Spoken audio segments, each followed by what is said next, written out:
사람들은 말합니다. 금이 너무 많이 올랐다고, 이제는 떨어질 차례라고 말입니다. 금은 왜 떨어지고, 그런데도 왜 결국 다시 오를 수밖에 없는 걸까요? 금이 하락하는 시점은 역사적으로 딱 하나였습니다. 공급이 수요를 따라잡을 때입니다. 대부분의 상품은 가격이 오르면 공급도 함께 늘어나는 구조입니다. 옷이 잘 팔리면 더 만들고, 반도체가 부족하면 공장을 늘립니다. 하지만 금은 완전히 다릅니다. 금은 찍어낼 수도 갑자기 늘릴 수도 없습니다.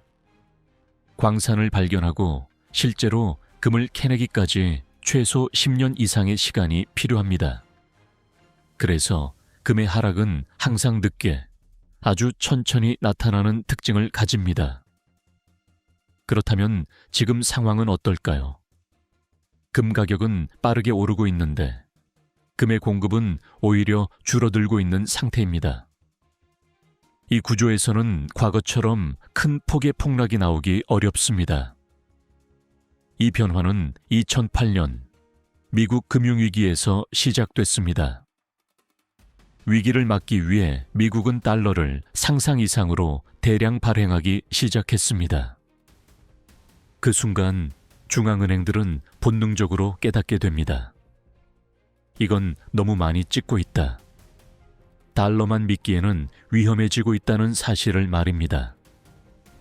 그 결과 중앙은행의 역할은 완전히 뒤바뀌게 됩니다. 금의 판매자에서 금의 구매자로 말입니다.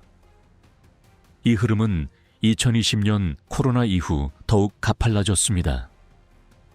돈을 찍어내는 속도는 인류 역사상 가장 빠른 수준으로 치솟았습니다.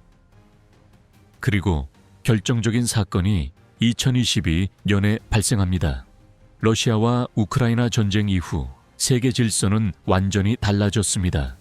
미국은 달러를 통화가 아닌 무기로 사용했습니다. 자산을 동결하고 결제망을 차단하는 장면을 전 세계가 지켜봤습니다. 그래서 중앙은행들은 미국 국채 대신 금을 선택하기 시작했습니다. 중국은 미국 채권을 줄이며 조용히 금을 사모으기 시작했고, 인도와 여러 신흥국들도 같은 방향으로 움직였습니다. 이건 투기가 아닙니다. 국가가 국가를 지키기 위해 선택한 생존 전략입니다. 여기에 ETF와 기관 자금이 들어오고 개인들의 수요까지 한꺼번에 겹치게 됩니다. 중국과 인도는 전통적으로 금을 가장 신뢰해 온 나라들입니다. 전쟁과 혼란, 붕괴를 수없이 겪어온 역사 때문입니다. 그래서 지금 금 시장은 중앙은행과 기관, 개인이 동시에 매수하는 구조입니다. 하지만 문제는 단 하나, 공급이 전혀 늘지 않는다는 점입니다. 그래서 금은 구조적으로 오를 수밖에 없는 자산이 됩니다. 한국은 실물금의 양이 많지 않은 나라입니다. 사람들이 손에 쥐는 금을 원하는 순간 공급은 빠르게 말라버립니다. 그래서 국내 금값이 국제 시세보다 10%, 20% 튀어 오르는 일이 생깁니다. 이건 거품이 아니라 수요와 공급이 만들어낸 자연스러운 결과입니다. 그래서 금 투자의 전략은 의외로 단순합니다. 국내와 국제 가격이 비슷할 때는 국내 금을 보유하고, 프리미엄이 과도해질 때는 해외 ETF로 옮겼다가 다시 돌아오는 전략입니다. 이 흐름만 이해해도 금 투자의 절반은 이미 이해한 셈입니다. 마지막으로 한 가지 질문을 던져보겠습니다. 비트코인은 과연 금의 자리를 완전히 대체할 수 있을까요? 비트코인은 금의 약점을 디지털 기술로 보완한 매력적인 자산입니다. 하지만 금은 3000년 동안 모든 위기를 통과해 왔습니다.